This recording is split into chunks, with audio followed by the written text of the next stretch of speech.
What really inspired you to start Trifecta? Trust me, I did not necessarily want to start Trifecta Advising. It came out of a place where I was in transition. How can I help? One thing that's central to my value is helping other people. It really starts with the mindset. The challenges and gaps is like, how do we hire the right people onto our teams?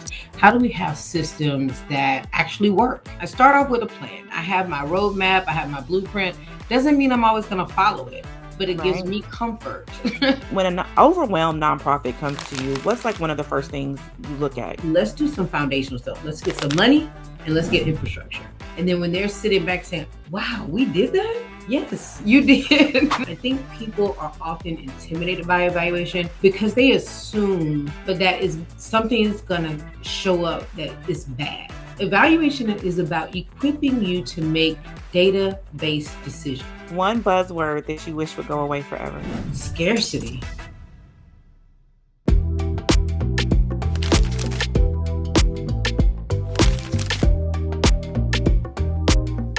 Hey, Calondra.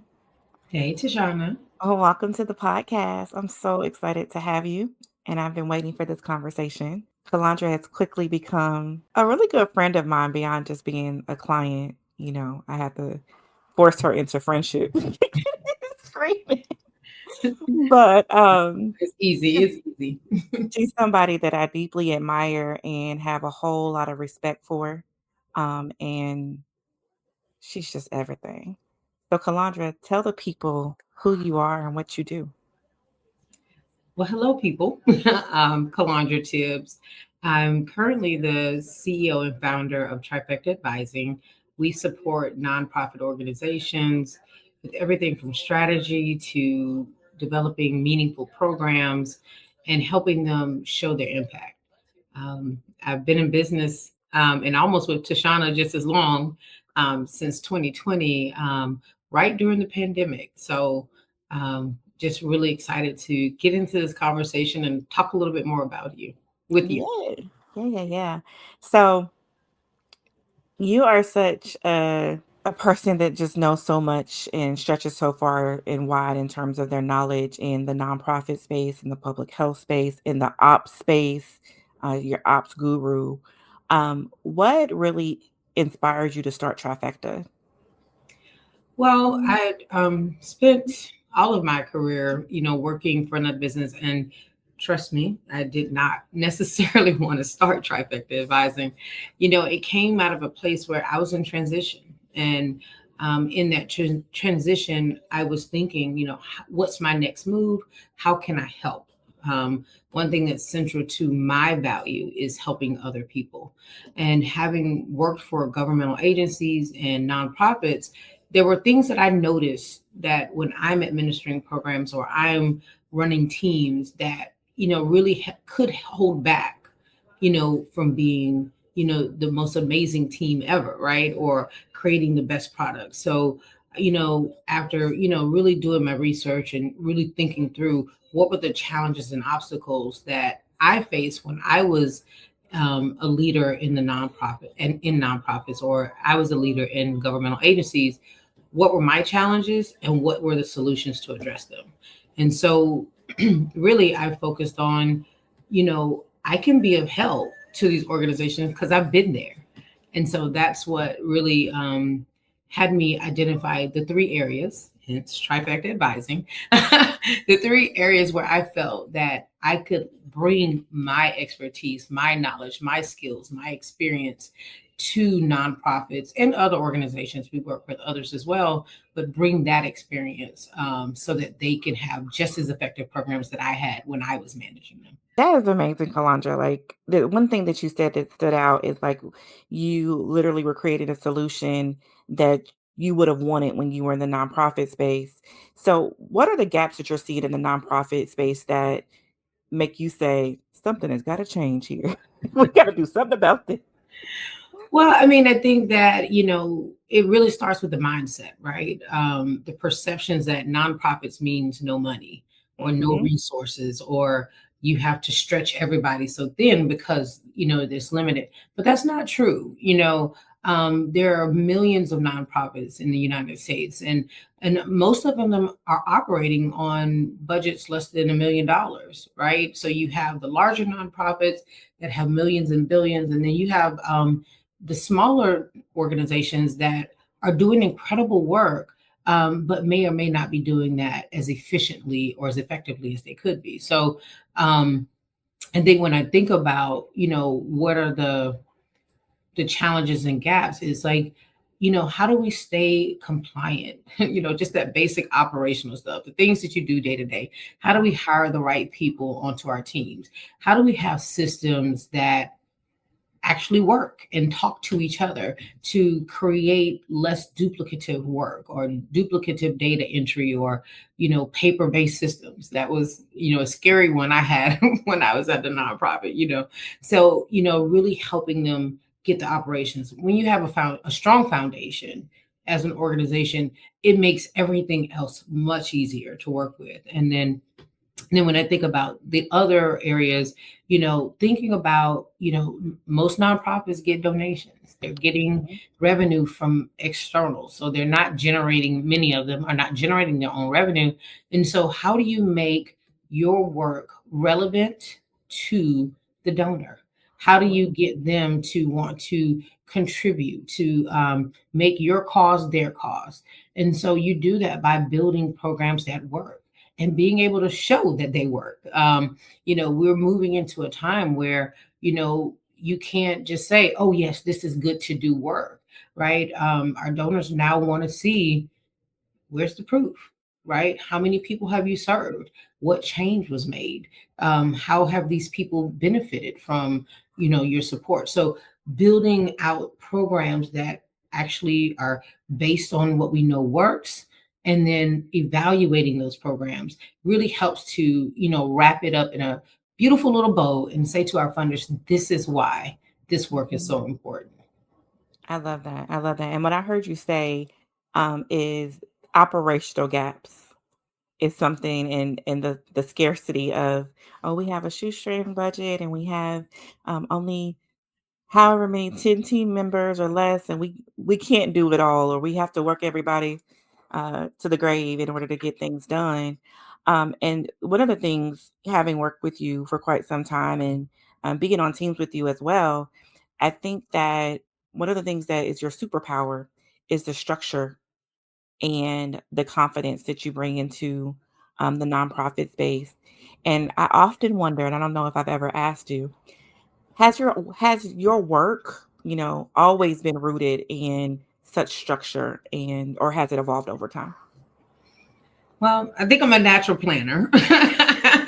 You are. That's one of my gifts. As much as I fight it, as much as I, try to, like, no, I want to do the creative stuff. I want to do the fun stuff.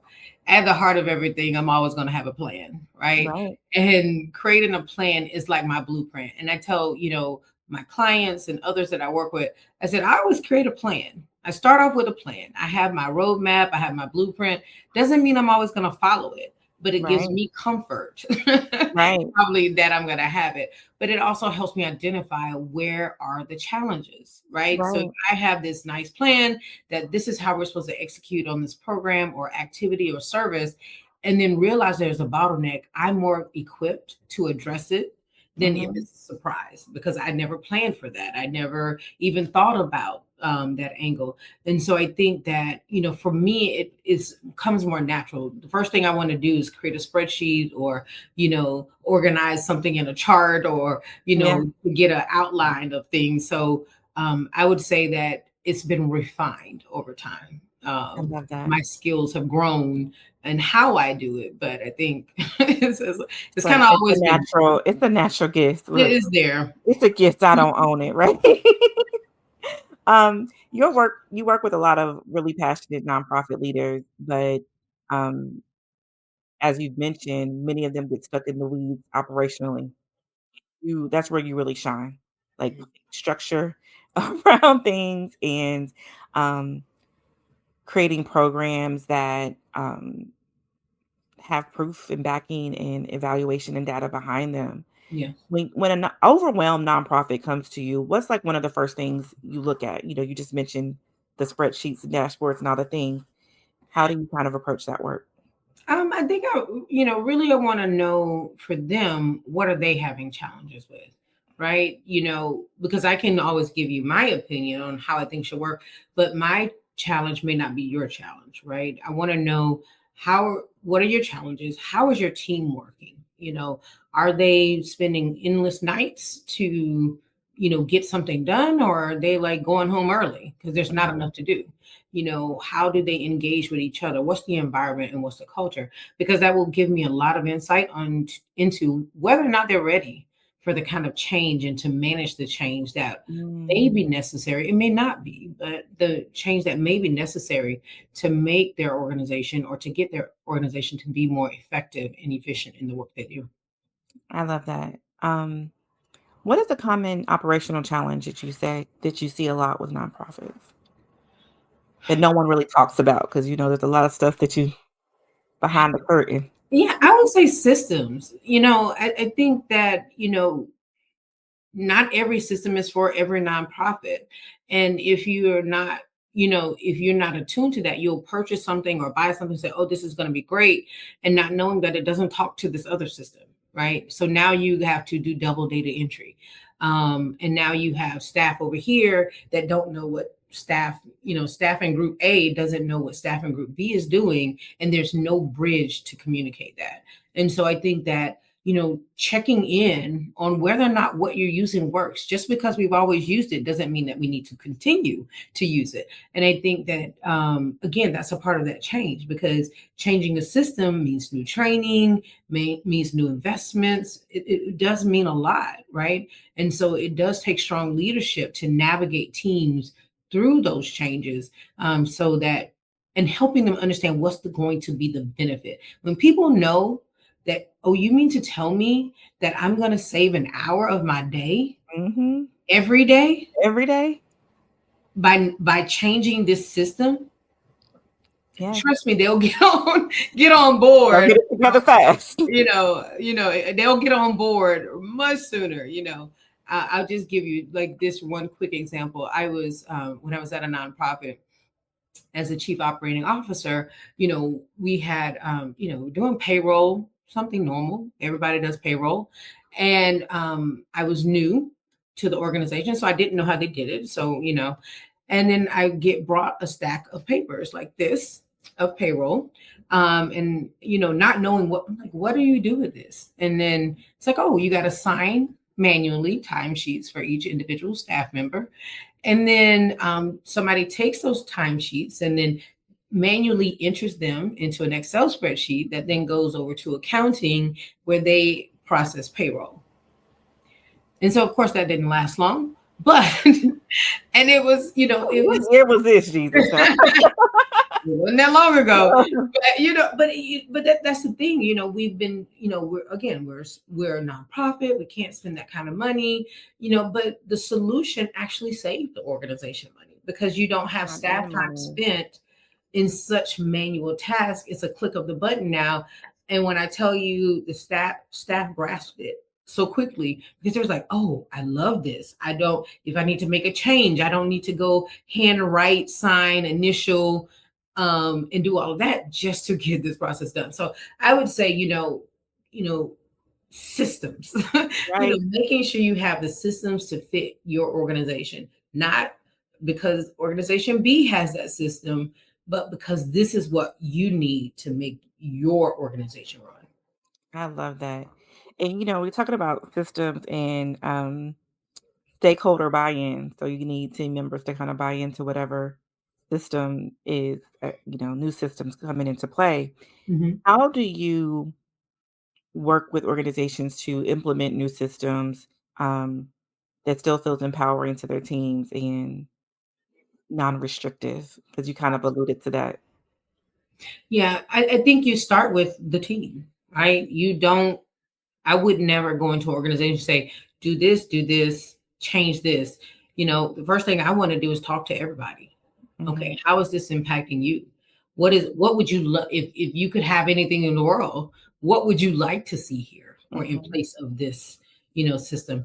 And I mhm. think when you bring the team along with you, it makes the change. They're buying in all along the way because they can see the change happening. You're informing them, what's going to happen, what's going to change, what they're going to get, what they may lose, right? Mhm.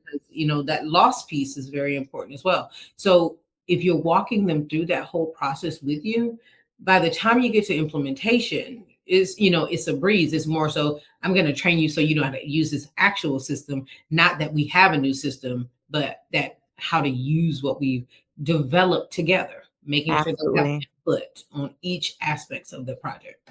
I love that because it makes all the difference, you know? Mhm. You gonna do this versus, "What do you think about this?" Like, it's just a Yeah. whole different Yeah. frame, and getting that buy-in from the beginning, everybody's excited to move forward with it. And just like you talked about the payroll, I'm sure that team was very excited to not be hand walking things from office to office.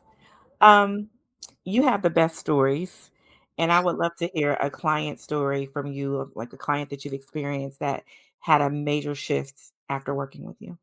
You have so many. Oh wow.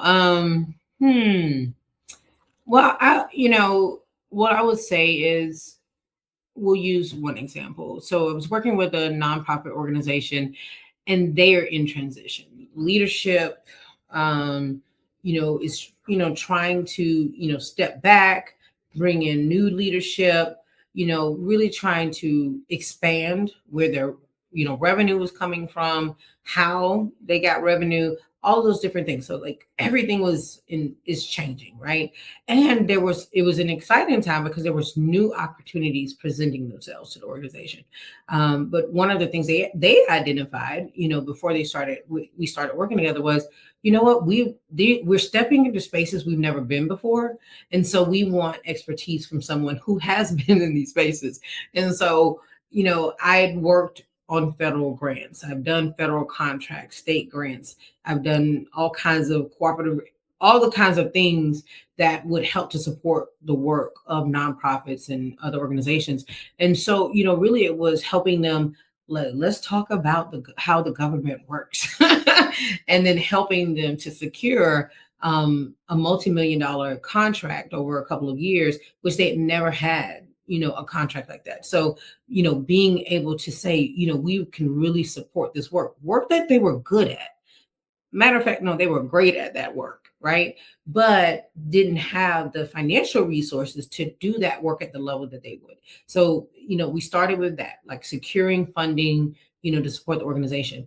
And then I helped them with creating strategy. Like, how do we take this opportunity to say, let's build more foundation? How do we wrap this program within an organization that can not only support it for these years that we're funded, but we can take this work, replicate it, and then do it again and again and again, right? Yeah, And so it's about helping them walk through strategic planning, really evaluating and assessing the team. And so they were able to, with my support, develop a strategic plan, how they were going to execute, what the infrastructure needed to look like, and what was really going to get them to the next level. So I would say, and I continue to, most of my clients I continue to work with in some capacity, even if it's not on the original issue. But really it was, really starting in a place where, like, let's do some foundational stuff. Let's get some money and let's get infrastructure.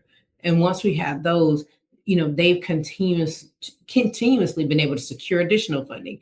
They're actually valuing their support higher, because they understand how significant the work they do, and that they're unicorns in that space, and they're providing it in a way that no one else was doing it at that time. that's amazing.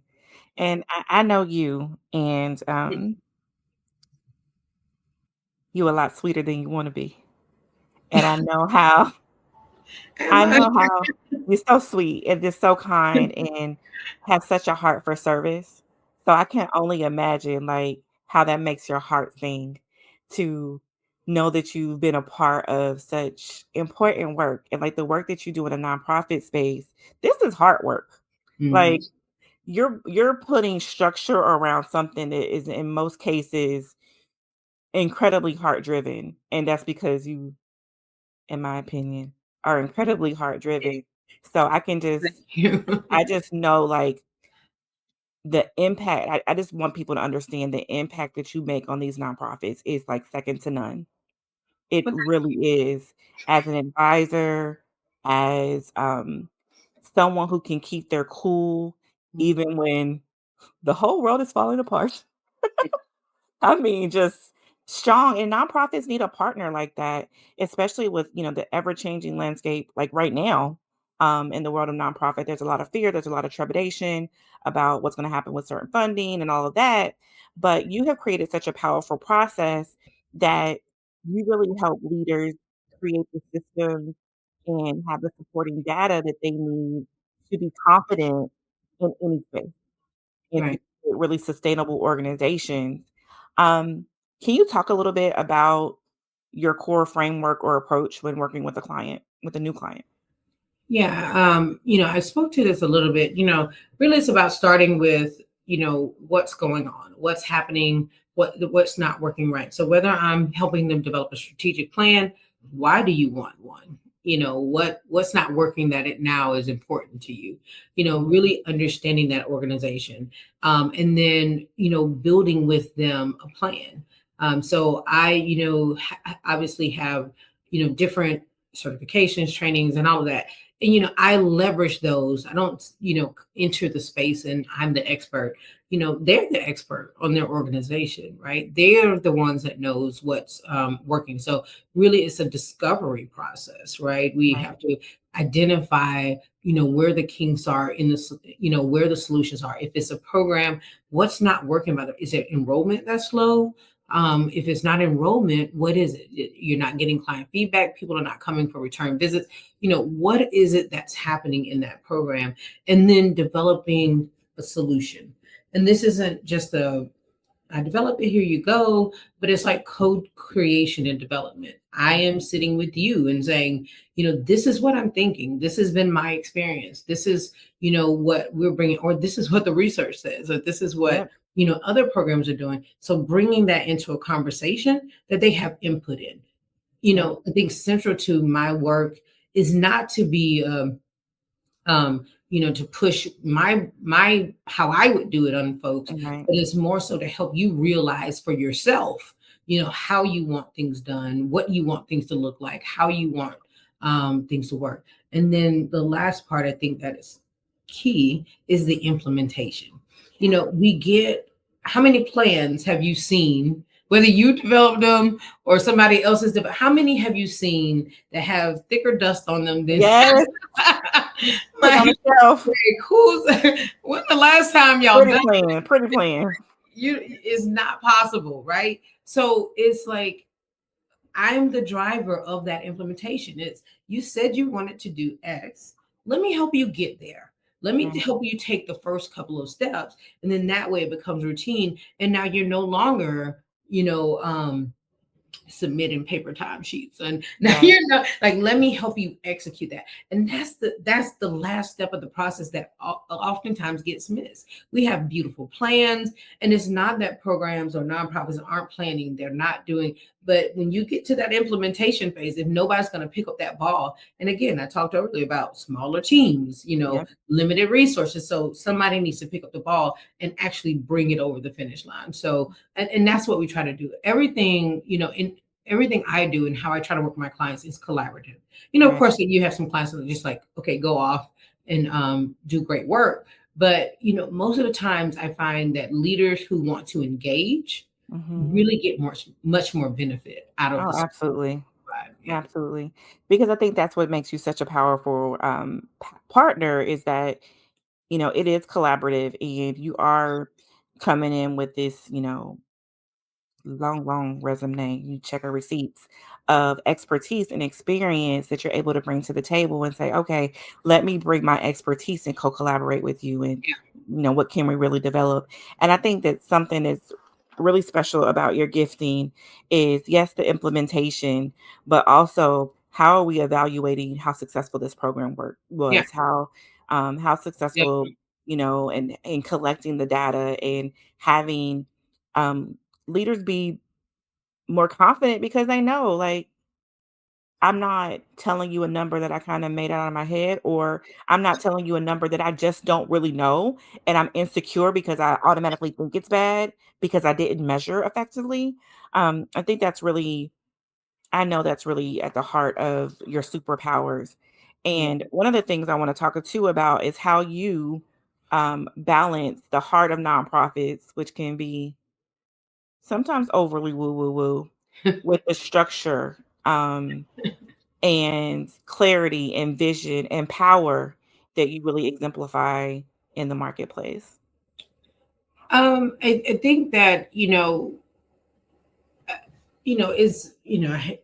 sound like a broken record, but like the leadership is what drives and set the tone for everything that nonprofit is going to do, right? Right. So how they show up, how they engage with the team, and how they move things forward. So if I'm looking at organizations that are really about supporting people and meeting people's needs and meeting them where they are, really that still can you can still have that loving, or as I always like say, woo woo, Yeah, woo woo. engaging, loving, touching, feeling, but then also understand the business part of it. And if that's not your Absolutely. strength, bring in someone who has the capacity to focus And on she is that someone. Go ahead. that.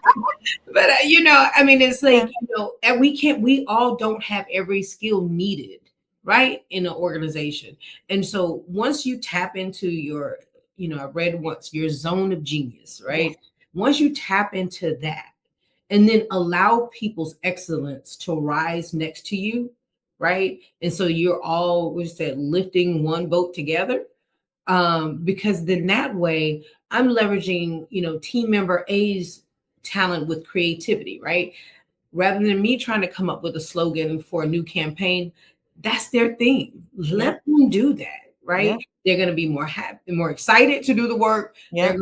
going to, they're going to come to you with ideas, And so I think that that's the, really big challenge. And, thinking like, okay, well, we're supposed to be, this kind of organization. We're a nonprofit, so we can't be too structured. And that's not true. I think it's a both and, right? Yep. You can love on the people you're serving, as well as create infrastructure and structure within your organization that allows you to continue to do that work. So, lean in to where you are amazing, and then, allow and celebrate other people bringing their genius to the Exactly. table, and you're doing much better work. I think the best leaders lead in that way. Absolutely. Absolutely. Um, what does success look like for you after a project wraps? Um, it's on time. No. And uh, on budget. on time and on budget. No, I think it's different for every organization, because and then everything I do, and that's why I think I love like what I do, because among my clients, I don't think I've ever had something where I could take it from client A to client B exactly as it was. Right.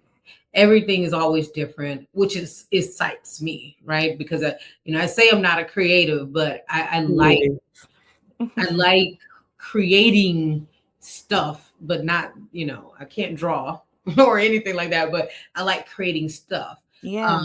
and making things work. And so I think is when, when a team member or a leader or someone says, oh my goodness, this works. It's like, I got that report out, the way it was supposed to come out. Did you know we served this many clients and this is the impact we had? Wow. I've been working for the last few years on a national grant, and to see the reach they're making. But had they not been looking at the numbers, people are turning in reports, they wouldn't know that they've reached millions, if not billions of people Wow. through grassroots community-based work, right? And so those are the things that I help uncover, reveal. And then when they're sitting back saying, wow, we did that, yes, you did. And so it's Yeah. those things that get me excited, gets my energy up, like, okay, well, how can we do more next time? Like, Right. what are the ways we can put in there? And I think people, let me just speak on evaluation. I think people are often intimidated by evaluation because they assume many times, not all the time, but that is something's gonna show up that is bad, like, Yep. and it's gonna be awful, and but that's not what evaluation is about. Evaluation is about equipping you to make data-based decisions. So if you don't know that the time you get better visits is in the afternoons to late evenings, but you keep holding clinic in the mornings, right? You're not. So it's not saying stop clinics, it's saying shift your time down, shift your Yep. staff time down. And so that's what evaluation does. It helps reveal to you, how do you do what you do more effectively? How do Right. you expand what you do? How do you um shift the work you need to do to meet the needs of the population at that time, versus, oh, this is how we've done it, and so we're always going to do it. But the way you might have been doing may not have been effective. Doesn't mean Right. you stop doing it. It just means you tweak it to fit and be, to meet whatever the needs of your community. Right. I think that's like something that's so powerful. And you said it best. Like people automatically assume that if they're being evaluated, that it causes fear, it causes anxiety. Or you're gonna find something, you're gonna find one time when we didn't check the box. Or I don't know. Like there, there's it automatically like makes us it creates fear within us. And I think sometimes it's like almost getting a report card of sorts, right? Yeah, And I exactly. don't know if we're indoctrinated, to believe that it's negative as children, like, we're being evaluated to see how well you test on it feels like a test to many of us. I mean, I can say that, for a long time I was scared of the numbers, in my Yeah. own organization. And you think about nonprofits who have to answer to boards and to donors and Yeah. large funders that, there is this fear. But I think that what you just said so poignantly is that okay, but if you don't have the data at all and pro- you can't prove A or B or, the validity at all, like where does that leave us? Yeah. So knowing empowers you. Like it really Right. you're really empowering these organizations when you create these frameworks that allow them to collect data and evaluate properly. So anyway, I could talk to you all day. One of the as we wrap up, one of the things I do want to talk about, Calondra has been a client of mine for a long time, a while now. And one of the things that we do with our clients here is we take them through a process of identifying their brand archetype. And it really helps us to give more of a structured personality and energy behind the brand. Mhm. And Calandra is a ruler. Her brand archetype is ruler. I hope you don't mind me sharing that. I told her, it ain't a surprise. It's Uh, and, as a woman in business, and we work with mostly women led organizations, sometimes that ruler is like, hold on, can I be that? What does that mean? And like so much so that Calandra and I went back and forth about this for a little while. And I had everybody on my team like, okay, am I wrong? Like, what? Because this is how she works, and I've seen her in action for years, and this is how she shows up. And a ruler simply means, and I said, you know what, Calandra, I'm gonna put queen ruler because you definitely are giving queen energy every day of the week. And the ruler archetype really means like someone who shows up boldly and unapologetically, excuse me. And they provide structure and clarity and vision and power. And it's like all the things that you are, like innately. This is who, like, if you know Calandra and if you gotten any kind of um impression from her during this podcast, what you see is what you get. She's just really much very sweet and very caring. And No, don't she's tell them that. presenting as that. And she's presenting as that. No, don't tell them But that. I think that That's I think that sometimes as women, like embracing that strength Mhm. that is often, I don't know why, but often seen as something that only men can encapsulate. Um, So talk to me about how you're embracing this identity of ruler, queen ruler, might I add, and what that has been like for you. Yeah, I think yes, me and Tashana tussled a minute, Yes. and And I she think pulled my hair. it's I'm joking. I think it's coming, whenever you give a label, right? It's like, how Hmm. do I live up to that? And or is that how I see myself? And I think that was for me, as I, run my business, like I recognize that when I enter spaces, I'm as prepared as I can be. I'm knowledgeable, and I'm bringing all of that energy into that space. I'm Right. bringing, and I'm leaving at the door, things that don't serve me at that time. Right. And so I think I knew that part, but then thinking about when I'm listening, listening to you describe what it is, really, that is, so other people now I know now see me in that same way. Hmm. And so it's like how, reconciling that within myself, because we have the self that we see, Yep. and then we have the self that other people see. For And, sure. and I'm always focused on making sure that that self other people see, does represent me. In many of the spaces I've been in, I've either been the youngest, the only person that looks like me, Hmm. only woman. I've been in a lot of different spaces where there's no time to dwell on the fact that, well, I'm by myself, right? Right. And so I had to enter the room in confidence. I think the best piece of it, one of the best pieces of advice is I got, as a graduate student was, as I was, not I wasn't presenting with confidence, and searching for my advisor's approval, Hmm. on what I was giving a presentation at a community meeting, and I'm like, oh goodness, and looking for her approval, like, did I say that right? Did I say that right? And, a woman from the community walked over to me and she said, you know what, Calondra, you did a great job. She's like, why do you keep looking over there? No one here will know that you don't know what you're talking about.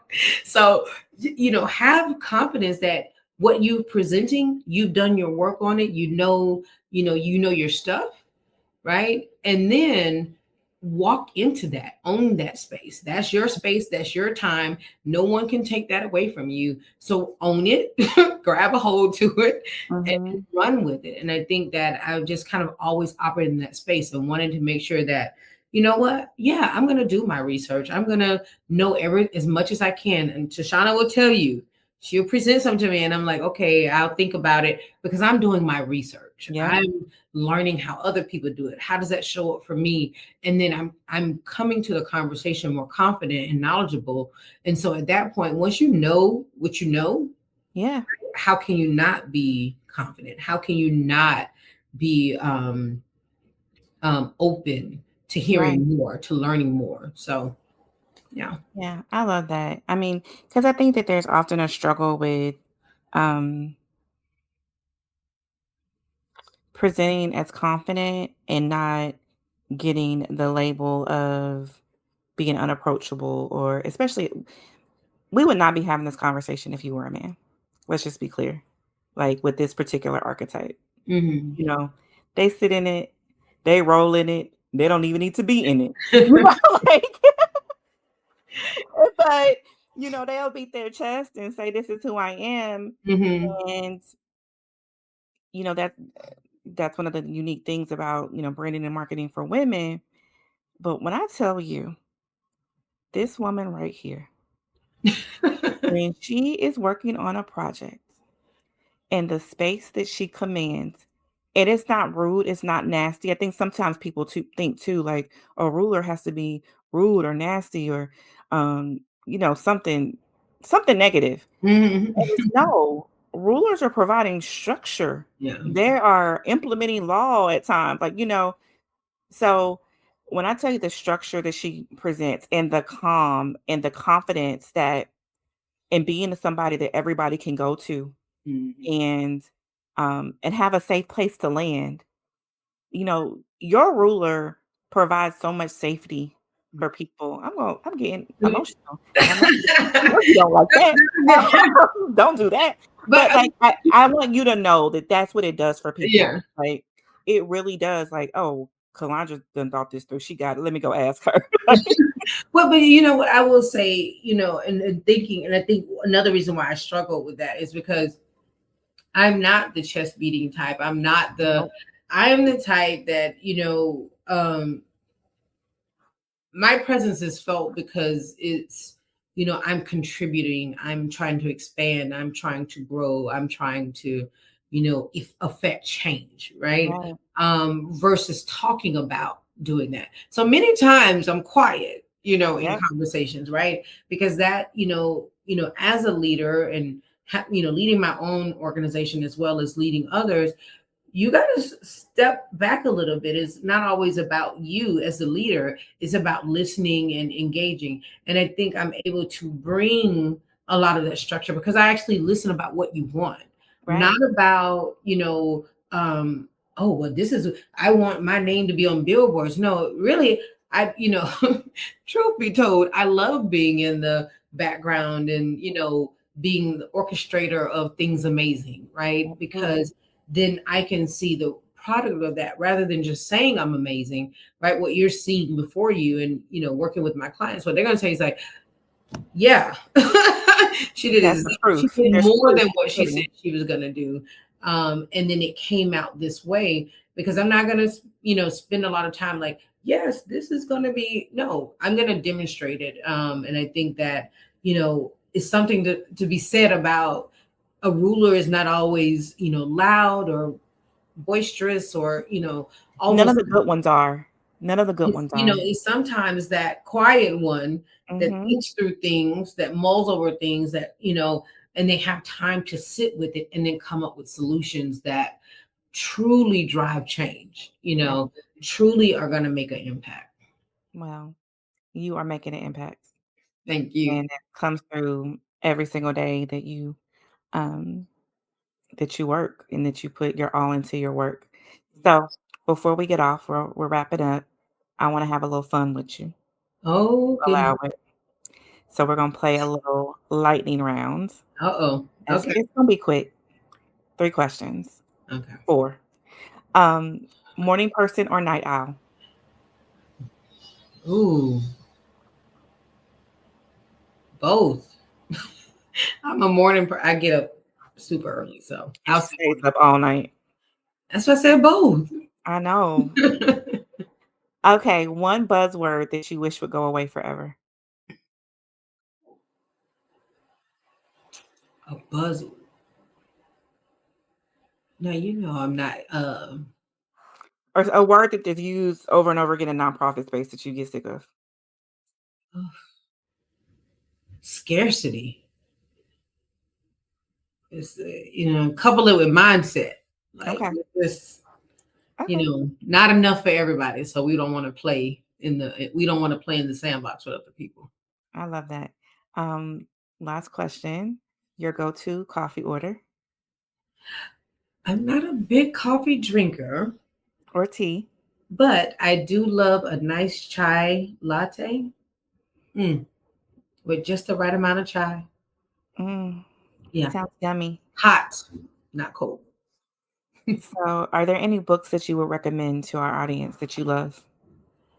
Oh, so I have a bunch of books up here I would love to recommend. So, of course I'm going to talk about data driven results. And it's really just talking about how you use data to drive results of the work you do.